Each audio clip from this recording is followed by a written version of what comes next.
with a GHGC 107 ball named Melvin. Fence, and that says a lot. Here comes McCready. Oh, he just sucked the gravity right out of the building. To the left goes Magic. He's got it. He didn't shoot it. 5 seconds left.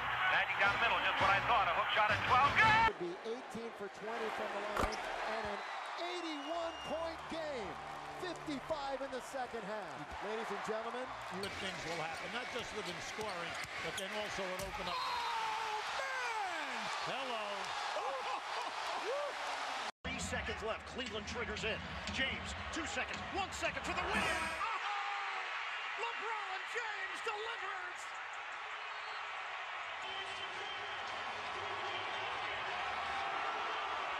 Pass comes into Jordan.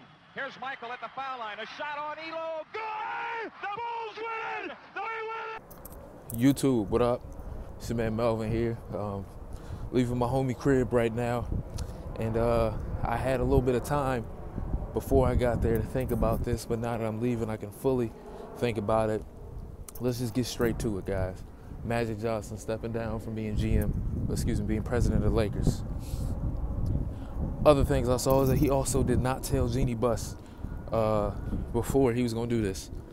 Completely understanding of Magic wanting to be himself, because we could see that he was kind of restricted in terms of who he was and him being his full self, because he wasn't giving us his full self as president of basketball operations. There was a couple things that popped up throughout the year that I felt should have been handled differently. One, the entire trade scenario with Anthony Davis and how the younger players felt about it. You know, I could see that there was a divide, not even just between LeBron and some of them, but between management and some of them, because some of these things should not have gotten out. We should not have seen the slumps that we saw from these players, because management should have handled this differently. You know, whether that's Rob being with them all the time, Magic being with them all the time, coaxing them, telling them, you know, this is how things are, this is what it's going to be, and being there at a day-to-day pace would have been something more digestible to me with everything that was going on. But the fact that we did not get that, super upsetting.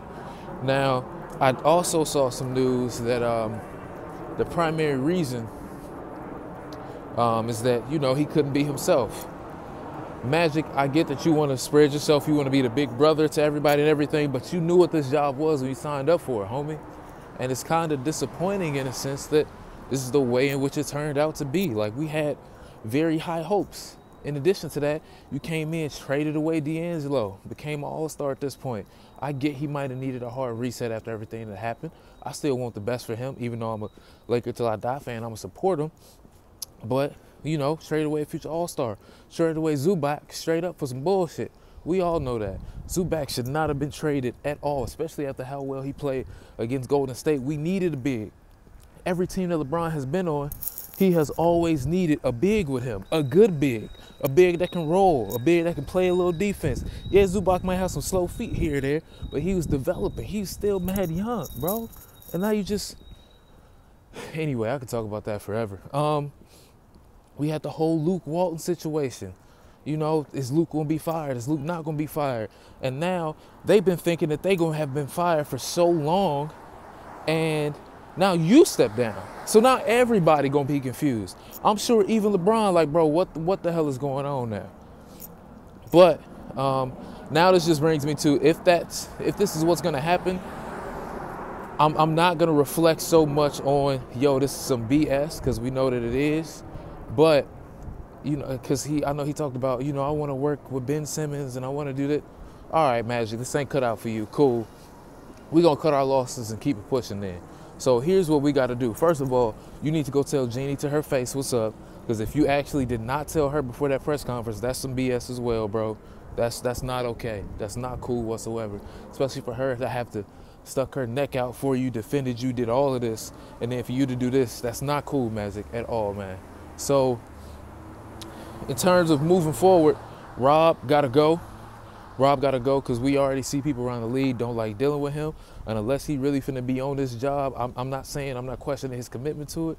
Unless he finna be on it in a whole different fashion, he got to go. Excuse me, I'm pulling up to the house, so I'm gonna talk some more when I get inside, but I specifically want to talk about how I think David Griffin, Chauncey Billups need to be the primary guys in which we go after right now. But we'll talk in a second.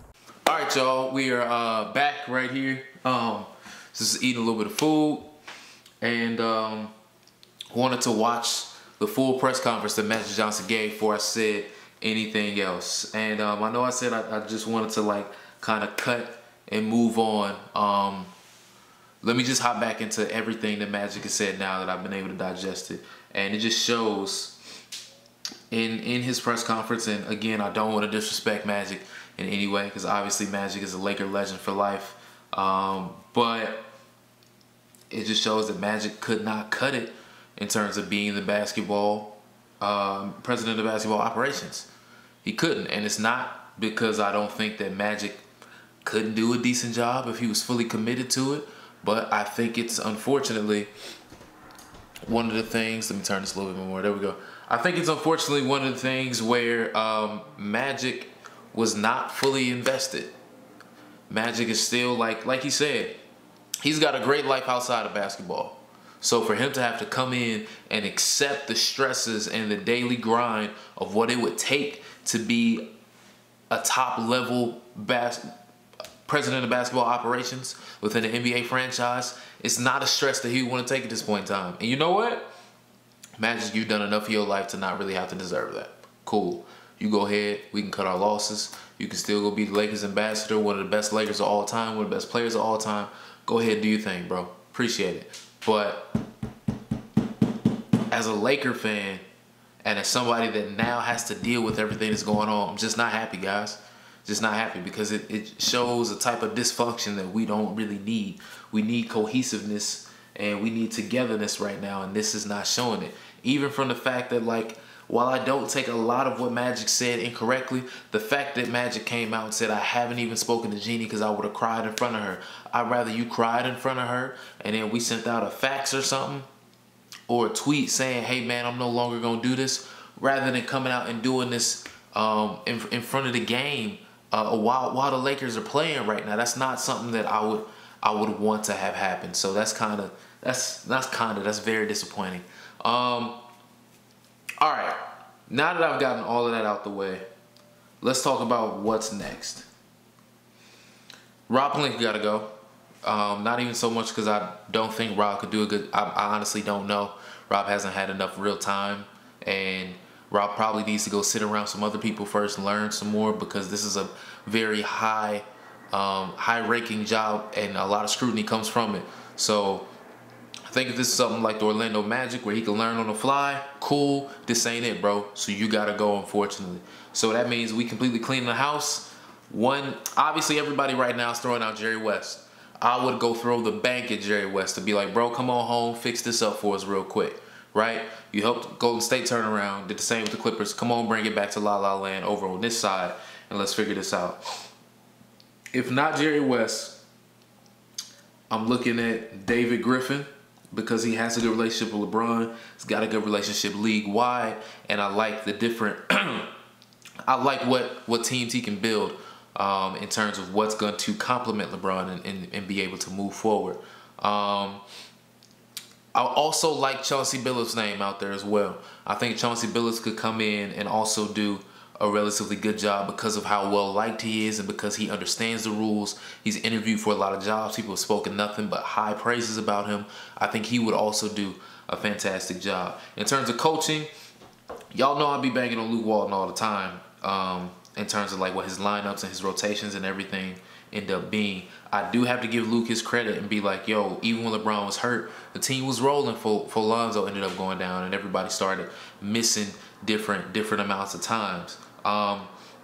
If I had the option, I probably would look elsewhere for a coach, only if the coach that we would get would be a guaranteed step up. If it's not a guaranteed step up, don't want him.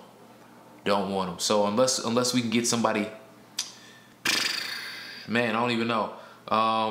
No to Phil Jackson. Don't even bring that up. We don't want any toxicity, any toxic behavior with Magic and LeBron going on. You know, Mark Jackson's name gonna be thrown out there. I wouldn't mind it. I don't want Jason Kidd just because it's how that whole situation fell through Milwaukee. Don't necessarily love that. I think Brian Shaw sitting on the Lakers bench would also do a relatively good job. Tyronn Lue is available. Like I see that some people are like, let's have a whole Cleveland reunion with, well, at least I'm putting this out there. Have a whole Cleveland reunion with David Griffin, Tyronn Lue, and Kyrie all coming over. But I just want some stability in the front office and some people that know what they're doing, because Magic talked a great game. Trading away D'Lo, trading away Zubac eventually came back to bite us. Also putting together the roster which you constructed when before the year I was calling for Julius Randle and Brook Lopez to be brought back because of how well they would complement the team and what y'all was putting together. I want somebody that can see what's out there, see what we have, and put the necessary pieces around it. So I want y'all down below to tell me as well what y'all think in terms of who can come up, who would do a good job in terms of putting the team together. But as bad of a situation as Woj and a lot of other people out here are going to say that it is, I actually don't think it's all that bad, guys. I know I'm going to look crazy. I know I look crazy by saying that, but let me explain to you why I think that. We still got LeBron, and he still got 3 years left on a 4-year deal. Yeah, some people like, bro, he doing production work. He's not really into it. He already came out in the interview and said, bro, I'm going to give you everything I got. I don't think LeBron is somebody going to come back on his word when he put it out there like that, as long as we get somebody else to be out there in the battle with him. So I'm cool with that. Damn, I just forgot my whole point that I was about to say. But, damn, I just forgot it. Crap. Let me just go back. I want some stability. I want some cohesion. Here we go. It's not that bad of a situation. Still got best player in the game, in my opinion. And if y'all don't think he's the best player in the game, still top 3, top 5 at the least. Anybody saying anything other than that, they smoking rocks, so they can chill. We still got a great young core. I'm still pretty high on all 3 of our guys, that being Kuz, Ingram, and Lonzo, especially when they all playing well together, because we seen it was battling OKC and was doing a damn good job at that point in time, right?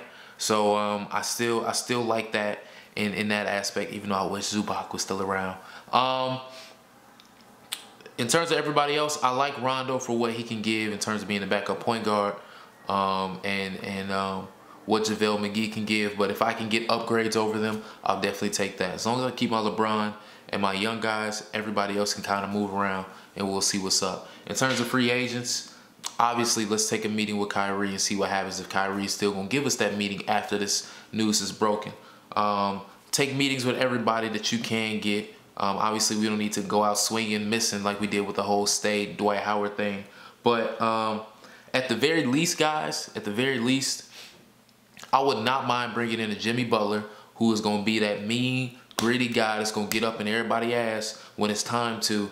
And him and LeBron being here, battling it out day and night to make it happen. And then us being able to take the time to bring in a guy such as AD after the next season is over with.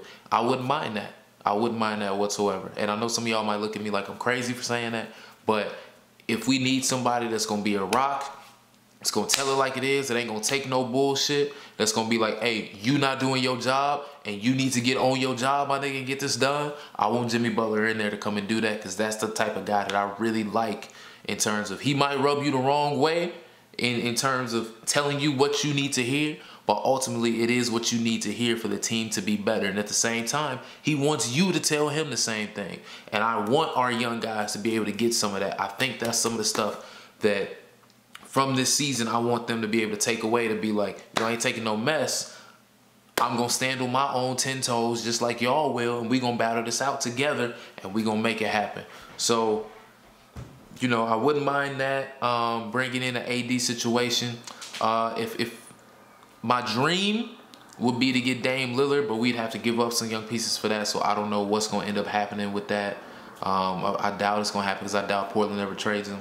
But that would be my ultimate dream. But for right now, in terms of a base level, if we got nobody else, if we had LeBron, our young guys, Jimmy Butler, filled in with some quality free agents, and still have a top 10 pick to start off the season, that's not bad, guys. That's not bad at all. I know what we used to hanging banners and not selfies. But if we got to look at this realistically, let's realistically say, as bad of a situation as it may seem, and as bad as a lot of people are going to say it is in the coming days, weeks, months ahead, it's not as bad as it seems, guys. It's not as bad as it seems. We're honestly 2 quality hires away in the front office from being back where we want to be, and I firmly believe that. And I want y'all to let me know down below what y'all think, if y'all believe that, and everything else in between, all right? And if y'all want me to make some more talking about what I think, I'm definitely down to doing that too. Please tell all your friends to subscribe, because we're about 300 away from 10K, boy, and we almost there, all right? It's your man, Melvin Taylor. I thank y'all so much for watching this video. Please remember to make sure that you like, share, comment, subscribe. Check out my links in the description down below as well, all right? Stay blessed, stay favored, always stay tailored. If you got a dream, see it through, and I will see you next time on my channel, all right? Peace and love.